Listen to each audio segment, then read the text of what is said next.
and welcome to the State of Leadership, Simple and Beyond. It is Thursday, 3 p.m. Eastern, 12 noon Pacific.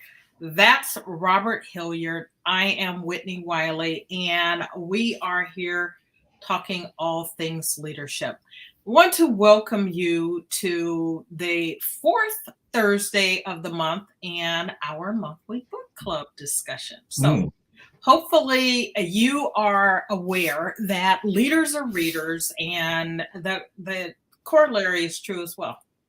Readers are leaders. There's a direct correlation between success and wealth and reading. Did you know that? Did you know that, Robert? I did.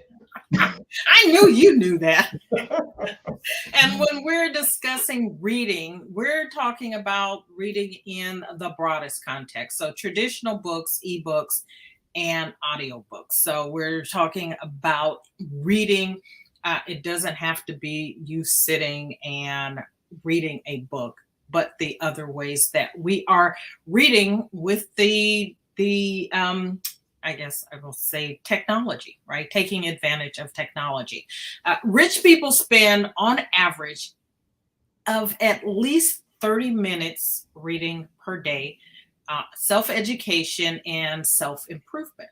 So we want to help encourage you with your reading habit, thus this book club. So we're going to be focusing on books that will help you improve personally and more specifically with your leadership knowledge and skills and with team building. And at the end of our time today, we'll share with you what our book is for February. But let's get to this month's book, The Miracle Morning by Hal Elrod. And I chose this book because leading others begins with leading yourself, right? You cannot do that effectively. If you can't lead yourself, you can't lead a team. You just can't. Think emotional intelligence, think trust, authenticity, all the things, right? And one of the best things that you can do for your personal development is to develop a morning routine. So before diving too much into the miracle morning and its approach to starting your day on the right foot, what is a morning routine and why is it important? What are some of the benefits of having one?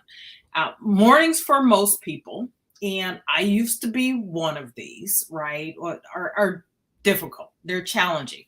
Mornings are a metaphor for the day. And I remember when I was an employee and unhappy in my work, it was a challenge to get up each day and be excited for what lay ahead.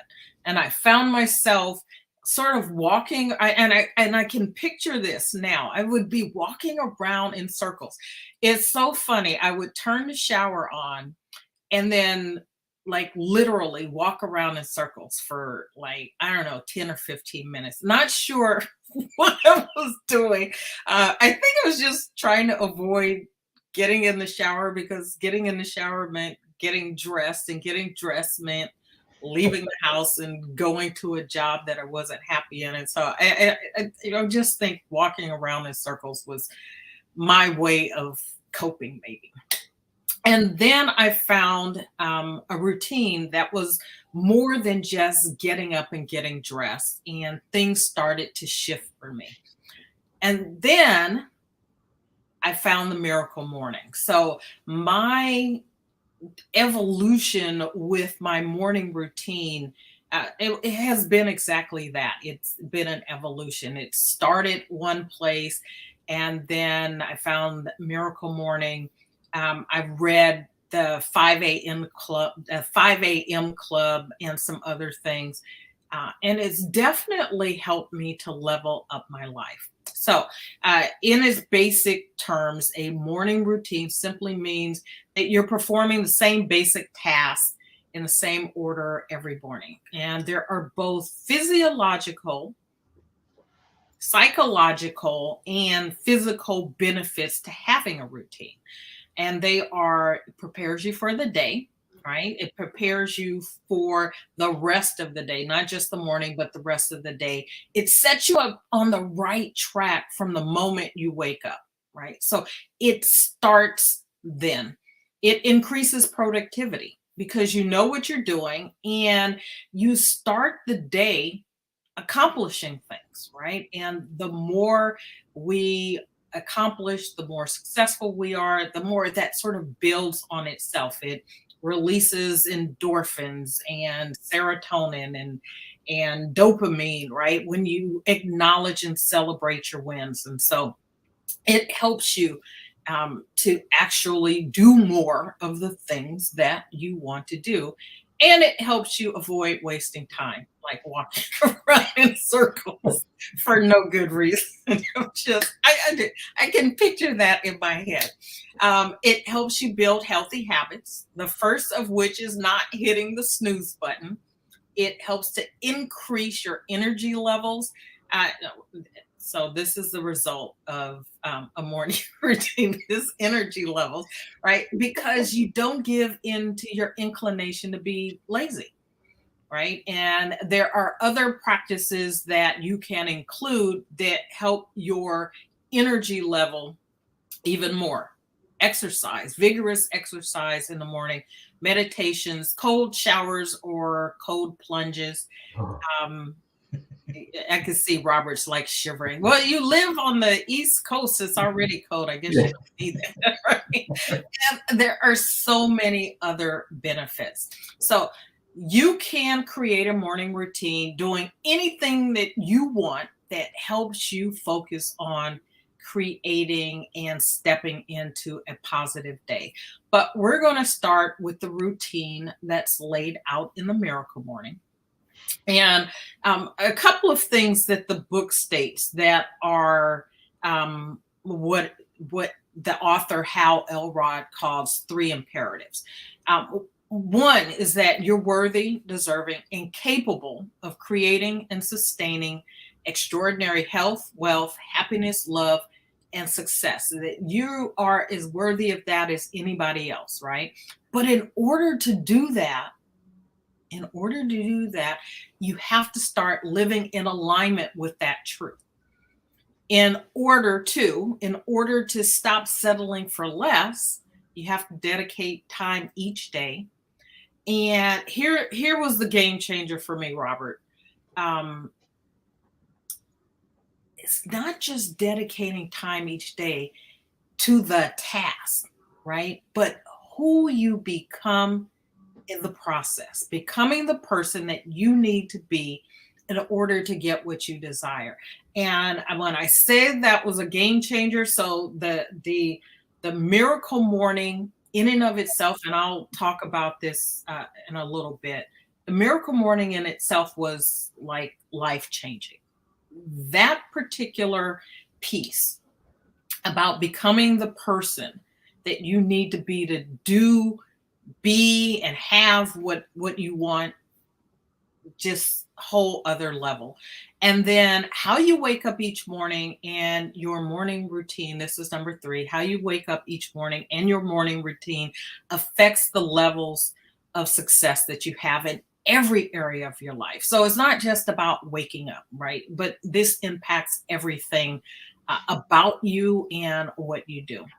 So there was a part of me that already knew this, but until I read the words and took the time to reflect on what I was doing and how it was serving me or not, right? Because a lot of the things that I was doing wasn't serving me, including walking around in circles, and how I was settling for less than I was capable of. And the continuing like waking up, and being content to just wake up when I want it. And so here's the really interesting thing. When I was an employee, right, I had that habit of walking around in circles. As a self-employed person who's been doing pretty well, right, I had a morning practice and I sort of talked myself out of it because it's like, well, you're self-employed. You can get up when you want, do what you want, the way you want, and everything would be great. And the reality wasn't. It wasn't. And so my mornings were inconsistent, which meant my days were inconsistent, and hence my results inconsistent. So, Robert, I know that was a lot. It was a lot. But what are your opening thoughts about the book and morning routines in general? Well, this is my first time reading the book. I know that you were familiar with the book. I don't know if you had read it before. I had not. Right. This is my first time reading the book. And one of the things that I found that was remarkable about it was that it had a lot of success principles all rolled up into one. Yeah. So things that I heard about or knew about, but had not seen in one, volume, for lack of a better word. So it was great. The thing that, as far as having a morning routine, like you, I had not done the Miracle Morning before. But I did at one point in my career, when I was working for another organization, got into the habit of getting to work 45 minutes to an hour early every day. And I would accomplish like so much work that by the end of the day, I was already starting the stuff for the next day. Yeah. Leave on time, sometimes even early. So reading through this was like confirming something that I knew in the back of my mind, but now it makes sense. So having a morning routine, getting things done early, and I'll talk a little bit more about that, so important and so helpful to your overall success.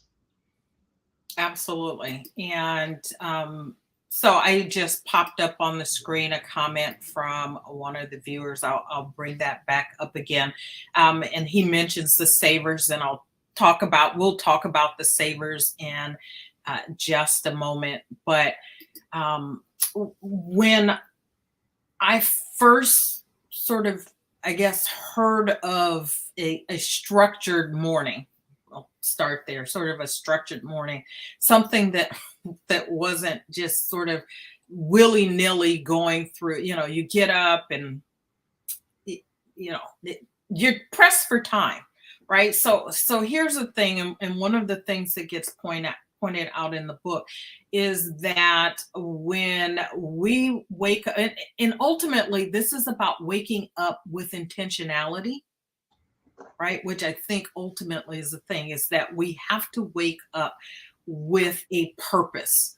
And often that purpose is going somewhere we don't particularly want to go, right? And so in my case, it was getting up, going to work. And so there's a resistance that's a part of that. And so that included hitting the snooze button several times, right? Because the alarm is set early enough so that you can hit the snooze button a couple of times before you get to that point where you don't have any choice but to get up. Yeah. Then you get up and it's like, oh, I gotta get up and get going. And I have to get up and get going to some place I don't really want to go. And so it sets you on a path of, you're already in a mindset of resistance. It's a mindset of resistance. And so part of having the structure, part of having the morning routine is not just the task in and of themselves.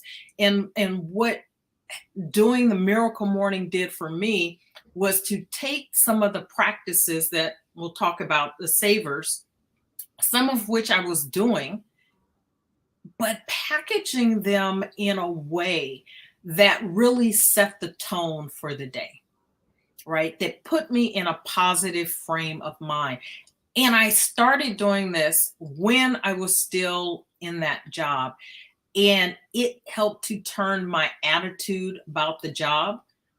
It turned that around. And once I started having a sort of a different perspective about that job, I could show up there, even though I wasn't super excited about being there. I could show up there with in a better frame of mind, right? Which made the days better. And I spent my time looking for those things that made me feel alive and connected to my job.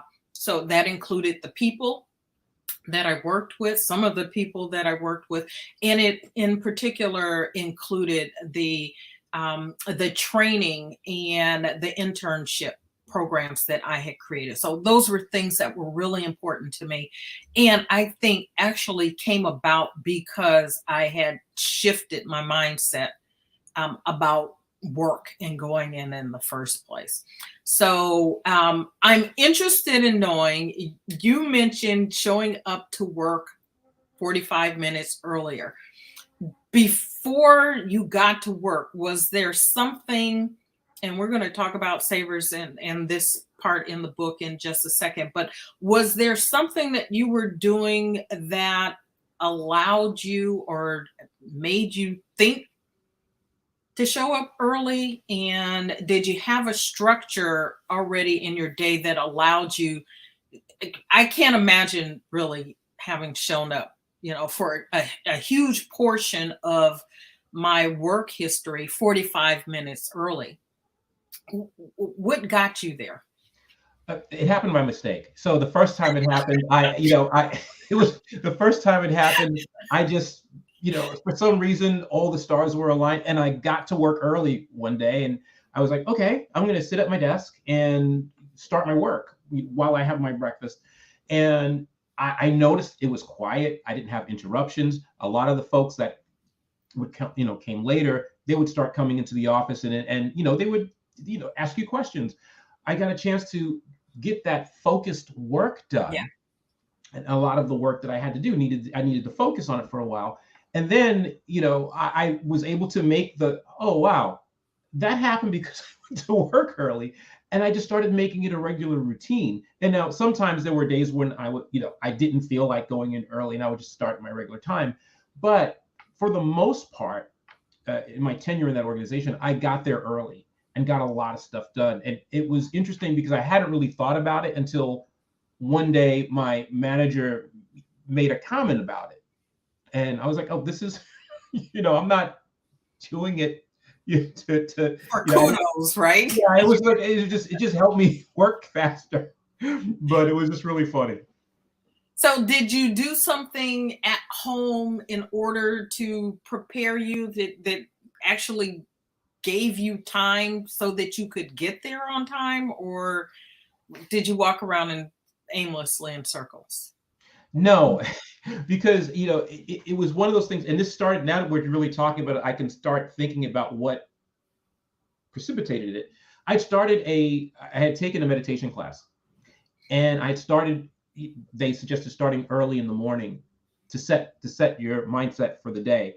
And rather than meditating and then, getting up early and meditating and then watching TV, I said, I might as well get up, meditate, get my day ready, and then go to work. And so that's how it started. So it was kind of like, oh, I'm here super early, I might as well get started. So that's how it happened. So, I think my journey started similarly, and it was, I needed to make sure I got exercise in, right? And so for me, it was a function of things that I wanted to do. Exercise was one of them, and meditation was the other thing, right? And I wanted to make sure that I was consistent with getting it done. And one of the things that I learned over time was that when I exercised and meditated in the morning, I was more consistent in getting them done than when I saved them for other times of the day. Sometimes I would think, well, I could go to the gym or go for a walk or a run at lunchtime or after work. Well, inevitably, when you plan to do something at lunchtime, somebody else comes in and starts infringing on your time, or a meeting goes longer than it was supposed to. And those things got shifted or left off the table altogether. And then certainly doing it after work having the energy to want to do that, particularly during those times when I was not happy in my work. It drains you of your energy and sort of the wherewithal, right? That you could, I guess you could call it willpower, but that spark that makes you want to do something at the end of the day, it was just gone. And so I was like, okay, so if I do it in the morning, there's nothing competing with that except wanting to stay in bed longer. And so it became, well, if you're going to get exercise and you're going to get your meditation in, you just have to get up and get that done. So for me, it started there. And then I added in, I wanted to journal. Same thing. If I don't journal in the morning, it's not going to get done. So at the time that I first learned about the Miracle Morning, I was meditating, exercising, and journaling. But they were sort of three discrete activities that I wanted to get done. And what the book did for me, or the concepts of the book did for me, because I didn't read this. I didn't even realize that I hadn't read the book until I read the book. But there's a whole series of books, and it was mentioned. John mentioned the Miracle Morning for salespeople. Yeah. Well, I read the Miracle Morning for real estate agents and the Miracle Morning for writers. There are, I think, 15 different books that cover different aspects and how it can help you in different areas of your life, relationships, as a parent, different job industries and things like that. And so I had the familiarity with it and the concept that Hal calls lifesavers. And so I want to talk a little bit about the lifesavers and how I added these components in with intentionality again, right? Being clear about why I was doing it and how that helped to shift not just what I was doing, but the results that were coming from what I was doing. So the lifesavers are these activities that have been shown scientifically and otherwise to have great impact on our lives. So Robert mentioned meditation. I added to that exercise and journaling, right? And so the way Lifesavers is laid out is as an acronym. So SAVERS, SAVERS, SAVERS is silence. That's meditation, prayer, just spending time quietly contemplating. You can ask questions, you can sit and listen, you could use guided meditation. The way you go about that is what can work for you, but it's about being quiet and listening. So S is for silence. A is for affirmations. I was not doing affirmations, I would say, in any sort of structured way. Every now and then when I wanted something or something wasn't going well in my life, someone would say, you should do some affirmations. So I would throw affirmations around here and there, sort of willy-nilly, when it dawned on me to do that.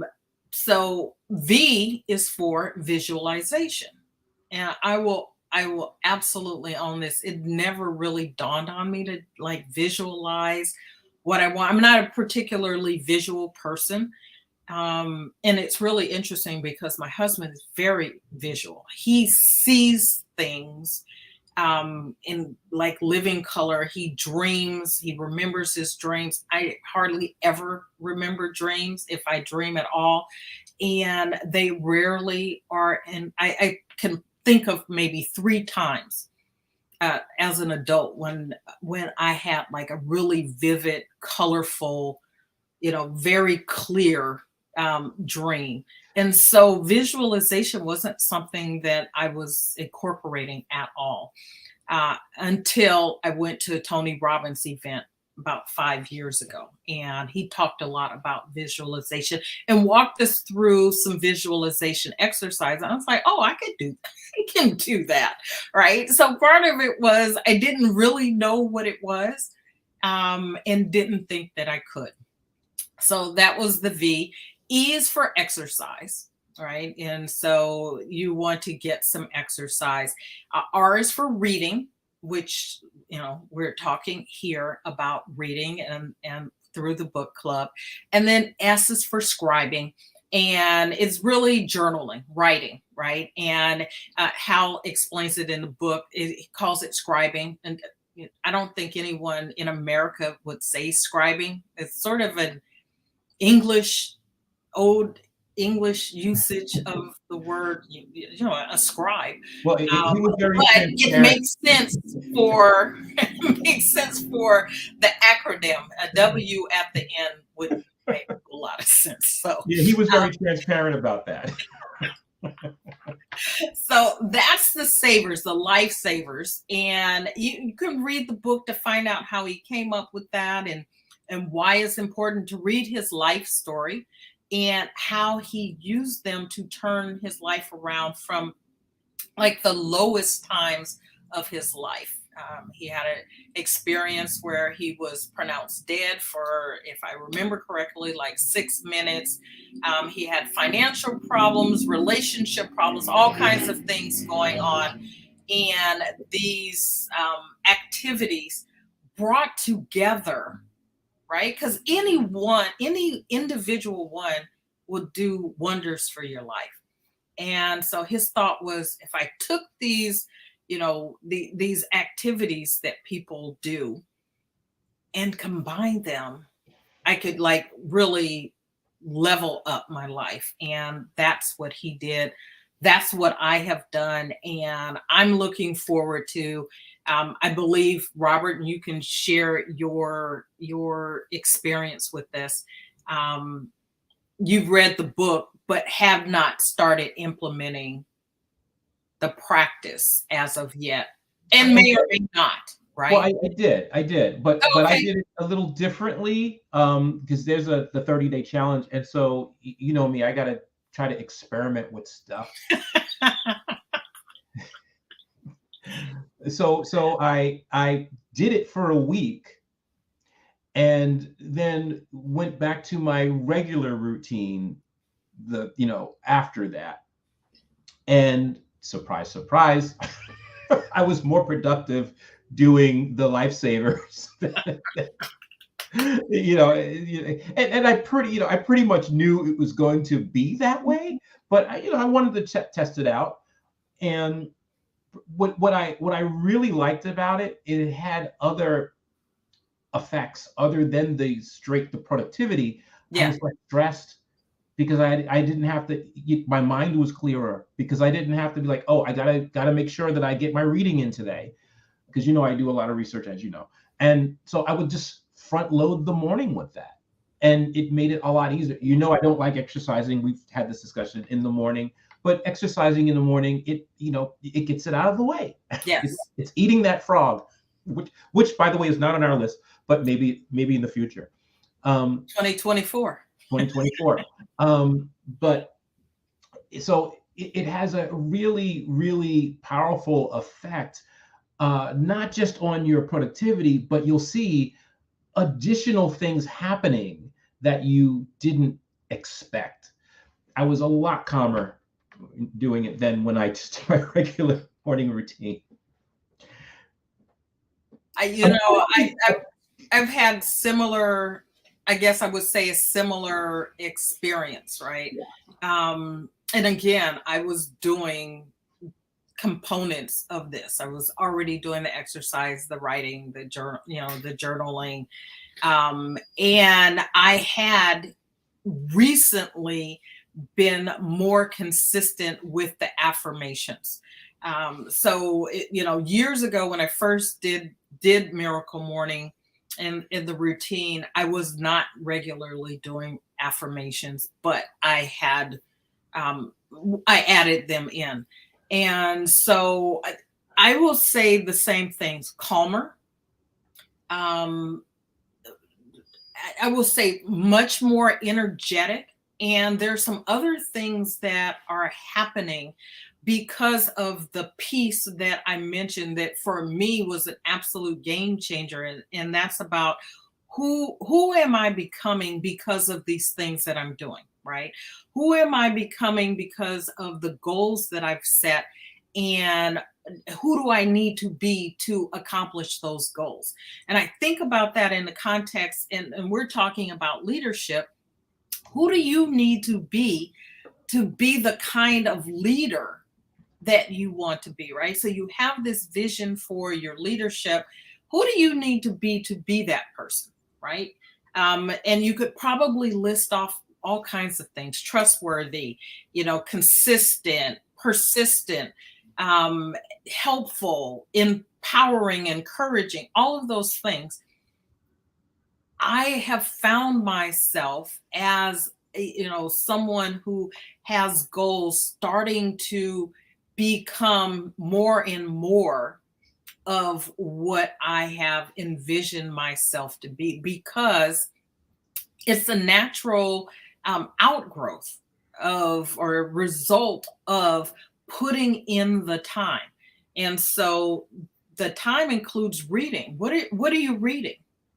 Right? And how are you internalizing the things that you're reading? So my particular reading, when I read as part of my morning, part of my savers, is spiritual reading. So I have three things that I read in particular. One is I read a Proverbs a day, a whole chapter of Proverbs each and every day. And then the other two are devotionals. And so that is the spiritual foundation that I build my day on. And before we end, I want to talk about the other side of this, which is a night routine, which also helps to make the morning flow better. And so the other reading that I do, I generally do at night as I'm preparing for bed. But this concept of who I am becoming is really starting to cement. And so I have been more consistent with my nutrition, which I was struggling with before. Exercise I've had on lock. So I moved every single day in 2022. Made a decision at the beginning of the year, start the year usually with a 30-day movement challenge, from an activity that I have been a part of for the past 8 years.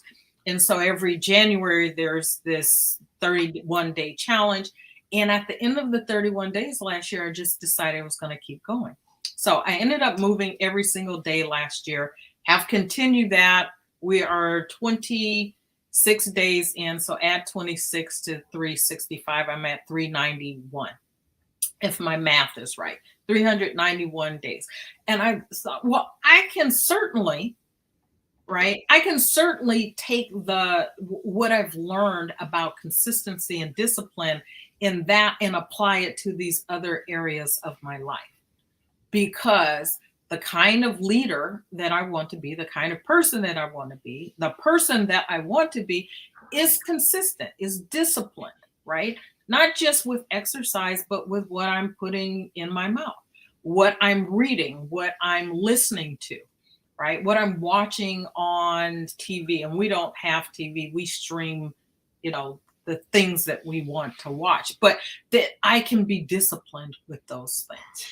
And so that is, I'm finding to be the real benefit of this, is that I am absolutely becoming the person that I'm visualizing myself to be.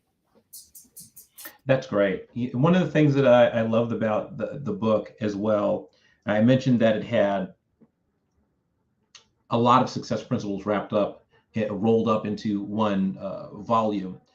One of the things that I really loved was early in the book when it talked about and these are things that I applied in my life already, but it was great to have them reaffirmed. And that was, your level of success will not outpace your level of self-development. And that's something that a lot of people struggle with. They want to have success and they don't know what they're missing, but it's your level of self-development. That's one thing. And the other one was gap focus. How we always, as human beings, we look at what we're missing, what we lack, and instead of being grateful for the things that we have. So we can add that as something we'll talk about in a nighttime routine, but I'm going to give you a hint. It's gratitude. And the other thing that I really loved about the lifesavers in general was that they were flexible, and he made his a purpose. He was purposely saying a lot of it. Some of these may not work for you. Work with them, massage them, have them work for you. And one of the things that I really liked was the 6-minute miracle morning. If you can't do all of it, if you can't spend 60 minutes, well, here's a 6-minute version of it. The whole idea is do something, get into a routine in the morning that allows you to have these self-development tools at your disposal so that you can take advantage of them and reap the rewards of them. So that's one of the things that I really, really liked about it. And I appreciate you bringing that up, the flexibility aspect.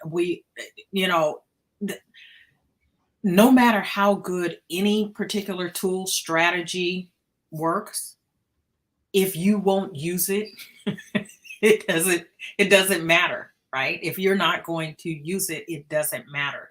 So Robert mentioned that the way this is envisioned is that you would spend 10 minutes ideally on each of these activities, but you don't have to, right? You can do it in as little as 6 minutes, 1 minute each. You could do it for 60 minutes, 10 minutes each. You could take your 60 minutes, let's say you have an hour, you could decide that journaling is more important and beneficial to you than maybe visualization. So you could take some of the time from the visualization and put it to journaling. You could mix it and match it any way that you need to make it work for you.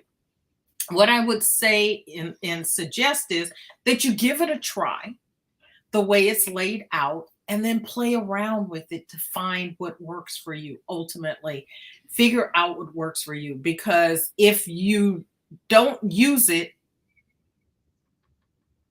it's not going to help you, right? And so if you feel like I'm not a morning person, which he addresses, right? How to become a morning person, or how to work around you not being one, which I would say start with stop saying I'm not a morning person, right? That's the first thing, is to stop saying I'm not a morning person. So just stop saying that and think about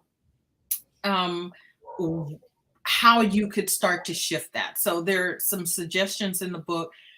Absolutely, look at what he's saying in the book, but ultimately figure out what works for you. And if one of the 6 doesn't work for you and something else does, maybe, something that you're a musician. Robert's a musician. I don't know that Robert does this or ever did this. I'm just throwing this out there, but maybe your silent time isn't so much that it's silent, but maybe it's meditation by playing your instrument, right? Maybe it's 5-10 minutes just playing your instrument and feeling what you feel when you're being creative or making music or drawing or art, whatever it is, right? That you find what works for you, that you understand the essence of what the practice can do for you, and then figure out what will actually work for you. Absolutely. And I have done that. I have used playing instruments as a mindfulness practice, primarily when I'm working on a difficult passage. Instead of being frustrated and beating myself and having that gap focus is start noticing what's going on here. Why am I tense? Am I not breathing when I get to this part? You can incorporate those things in nearly any aspect of your life. So I thought that, and you know me in alliterations. Whenever I hear alliterations in titles, you know me, I get like, oh no. So I heard Miracle Morning, and I was like, oh. But it was a great book, I have to say. I had to set aside my prejudice against alliterative titles, but it was a fantastic book. Or the mornings, which is the other thing, and the flexibility of this, right? You can take the lifesavers and make them whatever length of time is Yeah, needed for you, but you don't have to do it in the morning, right. right? You do not have to do this in the morning. So I would say this: you should still be waking up with intention. Um, Stop snoozing. And there's a whole section dedicated to why snoozing is not helpful, is not healthy, and it's not helpful, right? One is that you're not getting the sleep that you think that you're getting. Once you wake up and you start hitting the snooze, you're never going to get that back to sleep the way you want, unless you totally turn the snooze. You just turn the alarm off and go back to sleep, right? But that's not helping you to move into your day. So do it at another time of the day if you need to, or do the components in the morning that work for you and move the others into other times of the day. And so, speaking of other times of the day, I just want to tap into this as it relates to a night routine. So I had not been consistent with a night routine at all. So when I chose this book for our first book for this year, and made the decision to actually read the book, I made the decision I was going to have a night routine as well. And part of that is because the night gives you an opportunity to be grateful, right? To revisit what happened in the day, to find your wins, right? To again end the day on a positive note with the endorphins and dopamine and serotonin that comes with celebrations and succeeding. And so you can take that, add it to gratitude. I added some other components that were important, one of which is reading. And I use that sort of as the last thing I do before, and I put the book down and then can go to sleep. I've set a time to start my evening routine, night routine, and a lights out, like a strict lights out time. Which is more a mask on time, because I share space with someone else who is a night person. So I'm a morning person. He's a night person. So he's up. So I just put the sleep mask on and at a particular time, and I'm done. And sometimes I'll put my headphones on and I'll run a meditation app or something. And sometimes I'm listening to a book until I fall off to sleep. So, but having that, right, including whether it's a hot bath or stretching, brushing, flossing, all of those things are also part of your routine, morning and night. And it then sets me up. I've reviewed the day. I've thought about what's to come the next day. I'm relaxed. I go to sleep. I sleep well. And sleeping well is a huge component of being able to wake up on time and on purpose.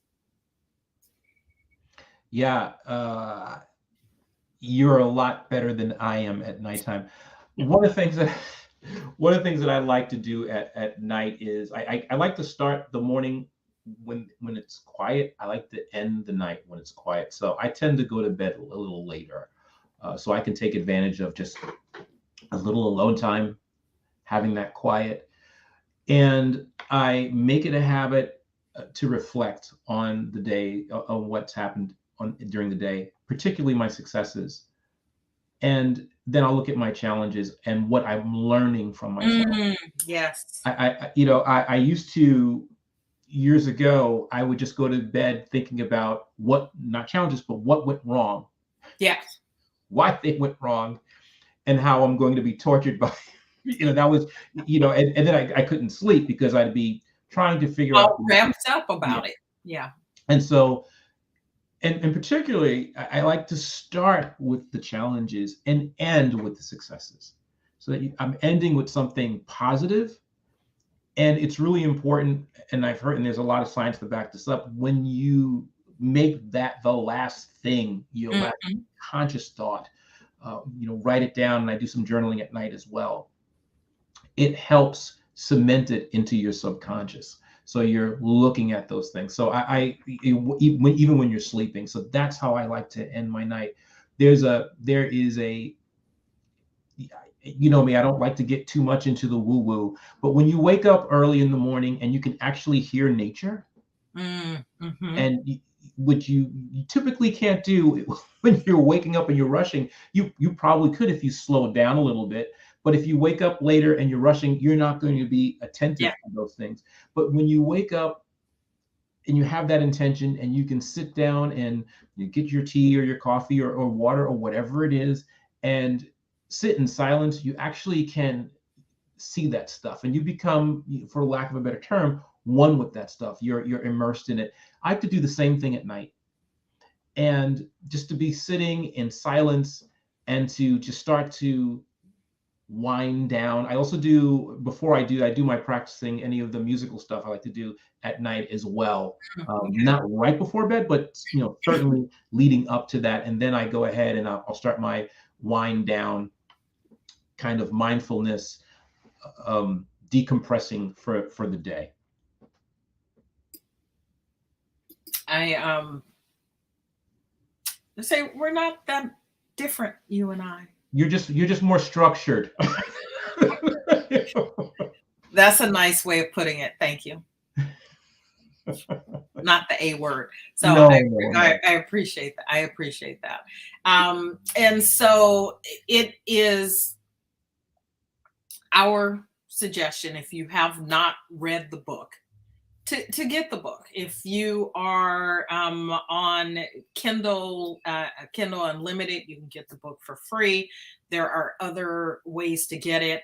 I will put a link in the comments to this. You can certainly start by getting, I believe, the first 2 chapters or 3 chapters of the book for free that sort of lay out what's happening here.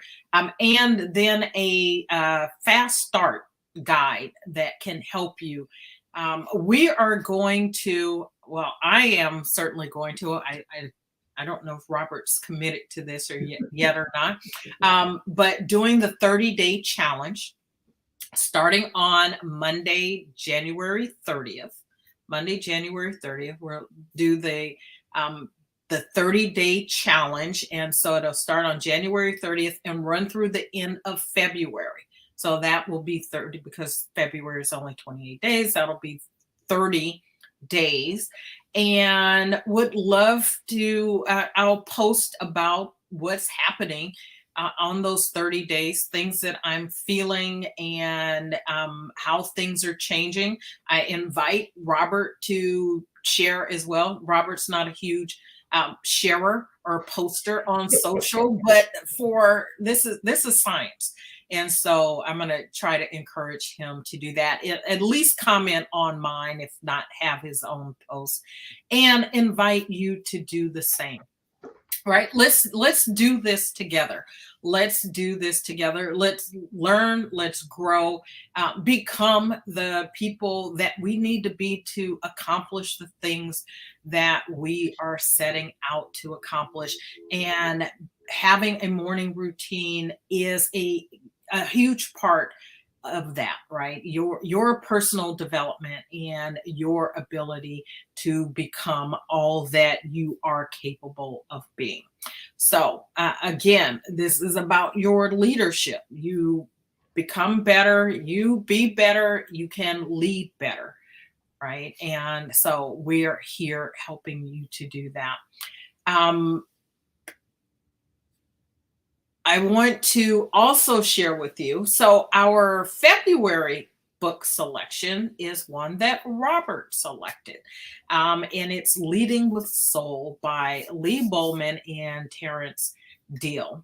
And this is the story of an executive and his quest for deeper meaning and a more fulfilling work experience. And wouldn't we all love to have a more fulfilling work experience, regardless of what you're doing, where you're doing it, who you're doing it for. And a lot of that is on us, right?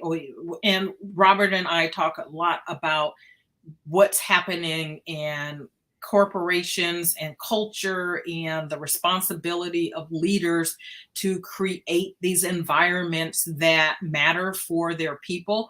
But we all have a responsibility to and a role to play in the creation of those cultures and those experiences. So I think you'll love this book. And Robert will lead our discussion on this next month.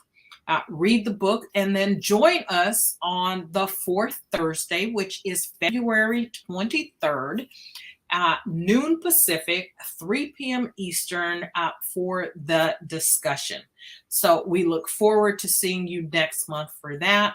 Between now and then, if there's anything that either Robert or I can do to help you, whether it's related to the book club or you need a coach, someone to help you get unstuck, unblocked on something, please feel free to reach out to either of us. And until next time, again, thank you for joining us for the State of Leadership, Simple and Beyond, and for this Simple Leadership Book Club discussion. Until next time, take care. Bye now.